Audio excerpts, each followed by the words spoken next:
So good day everyone, I'm Gregory Orca. I'm your discussants for today. I will continue the report of Claudine Castile and lesson 9, grading and reporting of tests. So we will tackle about what are the different types of test scores. So in grading method, teacher convert different types of descriptive information and various measures of learners' performance into grade or marks that will provide feedback to learners, parents, and other stakeholders about learners' achievement. Test scores can take the form of any of the following. So, sa pag-grade po natin, so napaka-importante po ng grading method dahil dito po na nalalaman yung mga performance ng mga learners. Ito rin yung nagsisilbing feedback sa mga parents and other stakeholder. So, number 1, ito po yung mga following test scores. So, number 1, row score. Number 2, percentage score. Number 3, derived score or criterion reference system and no reference system. And number 4 is norm criterion reference system. So, number 1 is row score. Is simply the number of items answered correctly on a test. A row score indication of the variability in the performance of students in the class. A row score meaning unless you know what the test is measuring and how many items it contains. So sa row score po is napaka-simplify.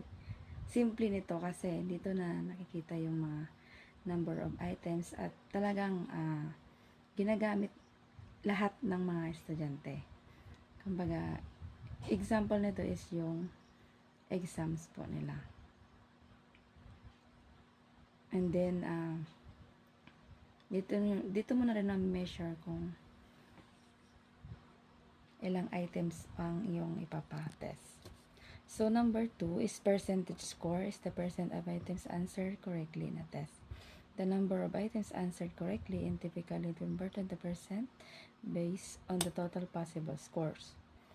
The percentage score is interpreted as the percent of a content, skills, or knowledge that the learners has a solid grasp of.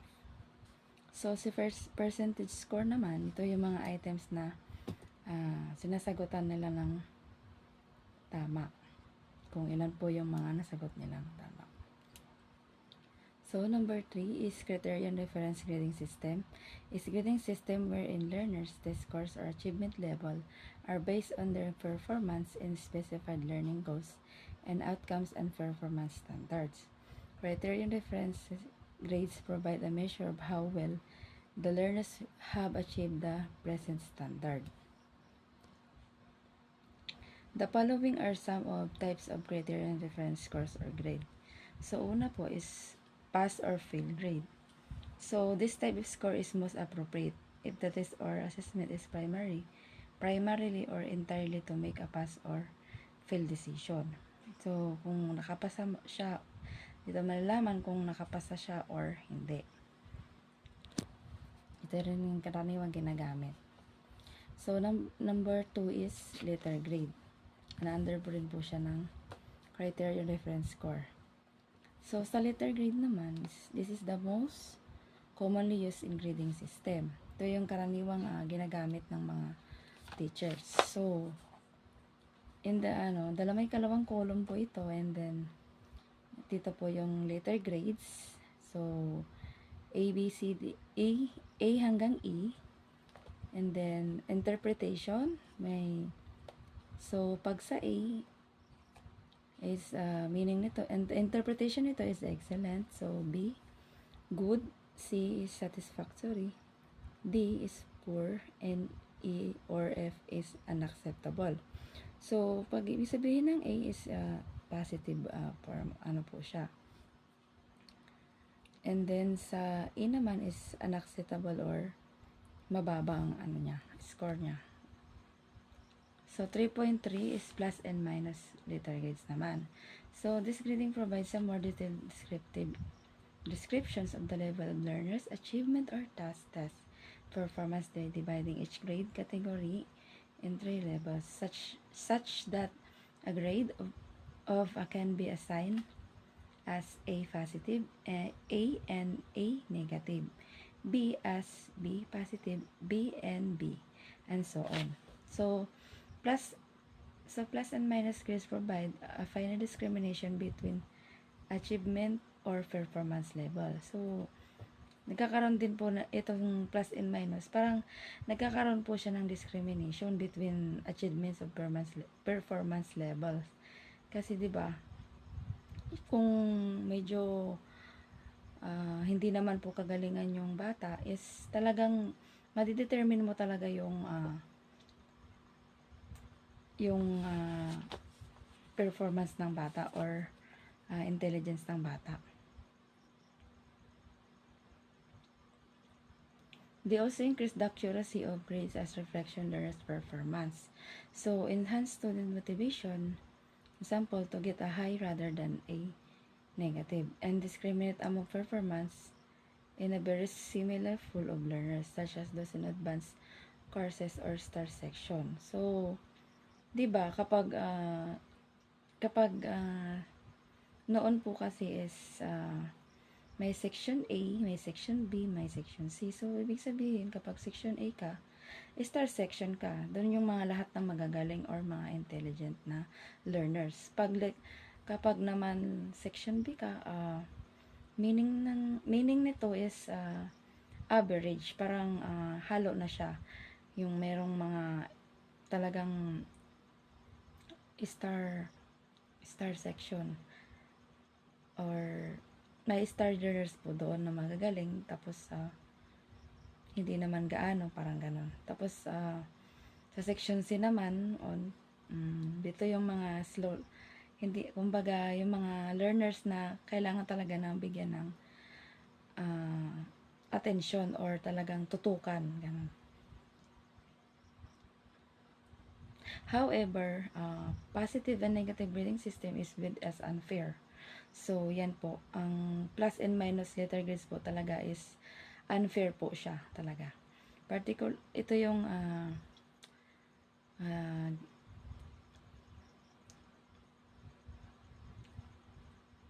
grading system na unfair sa mga learners. In the highest category, grades for stress for learners. So, nakakapagbigay din siya ng stress sa mga learners. Is more difficult for teacher as they need to deal with more grade categories when grading learners.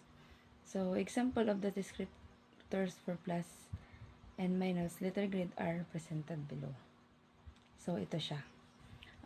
Ayan siya, yung plus and minus letter grade. So, it represents A positive, so interpretation po niya is excellent. So, magaling po siya.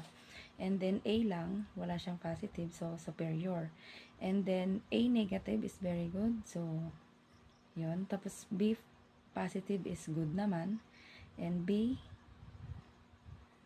very satisfactory. And B negative is high average. So, C plus naman, C positive, average. So, C is fair. C negative is pass. Nakapasa siya. Then D, conditional, yung may condition na parang may special task ka sa kanya para makapasa siya. And then A or F is failed. Talagang hindi niya na-meet yung hindi siya nakapasa. So 3.4 is categorical grades naman. This system of grading is generally more descriptive than letter grades, especially if coupled with verbal labels. Verbal labels eliminate the need for a key or legend to explain what each grade category means.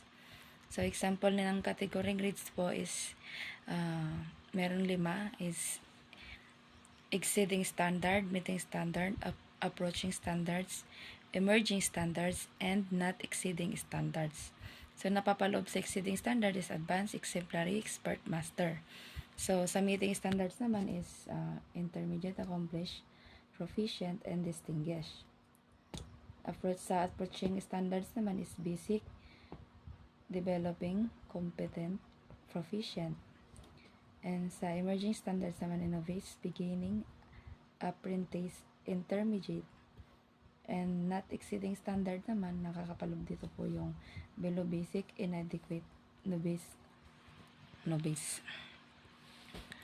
So, number 4 ng kinds of grading test po natin is norm reference grading system. In this method of grading learners' test scores compared with those their peers. Norm reference grading involves rank ordering learners and expressing learners' score in relation to the achievement of the rest of the group. So, ito namang norm reference grading system is ito yung pag-grade sa mga learners na kung saan kinukumpara po ito sa mga kanilang mga kaklase. Norm reference grading allows teachers to compare learners' test performance with that of other learners. And number 2, compare learners' performance in one test, subtest with another test or subtest. And number 3, compare learners' performance in one form of the test with another form of test administered at earlier date. So, meaning to say po, yung norm reference grading system is pinagko-compare po yung mga students kung hanggang saan po yung mga kaya niya at kung hanggang doon lang yung kaya niya. Different types of norm reference scores. So, ito po yung mga different types of norm reference scores. So, una po is developmental score. Is the score that has been transformed from raw score, the average performance at the age grade levels. So, itong developmental score po is transform daw po siya sa raw score, yung kanina. And then, nakabase po yung performance nila sa age and grade level. So, kapag grade 1 lang po siya is, yung developmental score niya is, nakaayon lang po siya sa age and grade levels niya. So, may dalawang kinds po yung developmental scores. Una is grade equivalent score and age equivalent score. So, si grade equivalent score is described as both scores and status score. The grade equivalent of given raw score in a test indicates the grade level and which the typical learners earn this raw score. Number 2 is age equivalent score indicates the age level that is typically to learner to obtain such raw score. It reflects learners' performance in terms of chronological age as compared to those in the norm group. So, 4.2 kinds of norm reference grading system is percentile rank. Indicates the percentage of scores that fall at or below given percentile ranks range from 1 to 99. So, ito po yung and then Stannin score naman, this system express test result in 9 equal steps which range from 1 lowest to 9 highest. So, ang description po niya is ang percentile rank niya po is 96 and above. So, ang Stannin niya po is 9. And then, yung description niya po is very high. So, meaning napakataas po ng kanyang grades. So, and then, ang percentile rank niya po, kung ang percentile rank niya po is 90 to 95, so, Stannin niya po is 8. So, average, above average siya. And then, percentile rank niya is 77 to 89. So, ang Stannin niya po is 7. Under pa rin po siya ng above average. And then, pag percentile rank niya is 60 to 76, ang Stannin niya po ay 6. And then, ang description niya po is average na. And then, pag percentile rank naman niya is 40 to 59, ang study niya po ay 5. So, nakalan pa rin po siya sa average description niya. And then, 23 to 39 ang percentile rank. And then, study niya is 4. And then, description niya is average pa rin. So, ang percentile rank ng 11 to 22, and study niya po ay 3. Dito na siya sa below average. And then, 4 to 10, ang study niya po ay 2. Andito pa rin po siya sa below average. And then, 3 and below, study niya po ay 1. So, ang description niya po ay very low. So, lina po dito ng rubrics po ng reading system natin. Ito yung percentile rank and at stunning score. So, dumako na po tayo sa standard score, 4.4. Standard score are raw score that are converted in Tacoma scale of mean that provides meaningful description of the individual scores within this distribution. So, two most commonly used standard scores na po is Z-score and T-score. So, ano nga ba yung Z-score and T-score na ito? So, una is Z-score is one type of a standard score. It is computed using the following formula. So, Z-score is 1 equals to x1 minus or Z score equals to x1, and then ito po yung representation niya, yung class A and B. So, standard deviation is 1. Tapos, parang kinumpir po siya, class A and class B. So, mapaloob po yung standard deviation, mean score, score of student 1. So, sa class A is 1, so 85. And then, 90, which is lowest. And then, class B is 5. Tapos, 95 si Michael. So, dito po, 4.2, T-score naman is another type of standard score wherein the mean is equal to 50. And the standard deviation is equal to 10. It is computed from A score with the following formula. So, ito po yung formula ng T-score. So, T-score is equals to 50 plus 10 Z-score.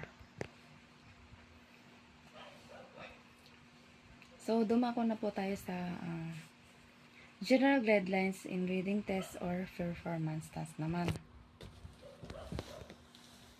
So, what are the general guidelines in reading test or performance task? So, utmost care should be observed to ensure that the grading practice are equitable, fair, meaningful to learners and other stakeholders. So it is therefore important that when constructing a test of performance task, the methods and criteria for grading learners' responses or answer should be set and specified.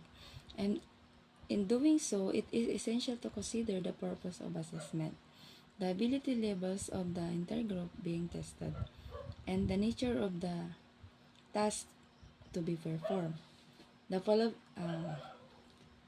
So we need to ensure po yung mga grading practices po natin is fair and meaningful sa mga learners or other stakeholders. Kailangan po is malinaw at fair po yung test ng pag-grade ng test or performance task. So, the following are the general guidelines naman in grading test or performance task. So, una, stick to the purpose of assessment. Before coming up with assessment, it is first important to determine the purpose of the test. So, bago po tayo magbigay ng assessment, kailangan po natin mag-determine kung saan yung test na ito. So, 'di ba? Napag-aralan na po natin yung andito po yung diagnostic assessment at yung formative assessment. So, we need to improve or tutukan natin yung mga learners natin. That's why we need to stick the purpose of assessment. So, na kailangan po ng mga ma-meet ng mga learners. And then number 2, be guided by desired learning outcomes. The learners should be informed early on what are expected of them insofar as learner outcomes are concerned, as well as how they will be assessed and graded in the test. So, mahalaga pong ipaalam natin kung paano yung test na gagamitin nila, or bago po tayo magpagawa ng performance test, kailangan nilang malaman yung mga rubrics. Tulad ng mga instructions, ganun, kung paano yung gagawin nila.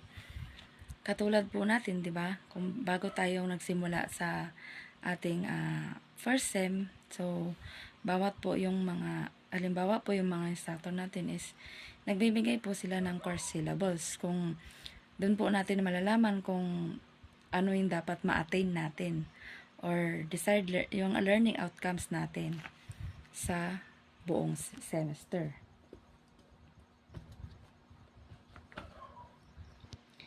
Developing criteria. Number 3, developing criteria naman. So, grading criteria to be used in traditional tests and performance tests should be made clear to the students. So, alam nila kung dapat alam nila yung mga grading criteria, kung ano po yung kailangan nilang gawin para alam nila yung mga gawin nila, kung ito ba magagridan nila, kung ito ba makikinabang sila, or kailangan nilang kasama yun sa grading, yung kasama yung pinerform nila sa magagridan na yun. So number 4, inform learners what scoring methods are to be used. Learners should be made aware before the start of testing whether their test response are to be scored based on the number right, negative marking, or through non-conventional scoring methods. So, kailangan daw po is alam ng mga learners yung mga bawat rubrics na ibibigay natin. Kailangan nilang malaman ito, kung ito ba ay kung saan po yung bawal nilang gawin, or negative marking, or through conventional scoring methods. And then the last is decide on what type of test score to use. Performance in a particular test can be measured and reported through raw score, percentage score, or criterion reference score, or norm references. So, kailangan po natin mag-decide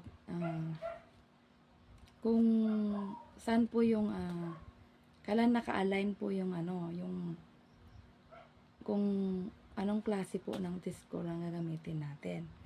So, kunyari sa linggo ng wika or buwan ng wika, meron po tayong mga kanya-kanyang mga percentage score po doon, or criteria, mga grading test po doon. Ito po yung mga halimbawa ng mga test score, yung gagamitin natin is row score, percentage scores by ito, or criterion reference scores, or norm reference scores. So, we need to ensure po yung mga kailangan po talaga na ma-ensure po natin yung mga guidelines na ito at magawa po natin para po maging maayos po yung ating grading system sa mga learners. So, yan lamang po. Thank you.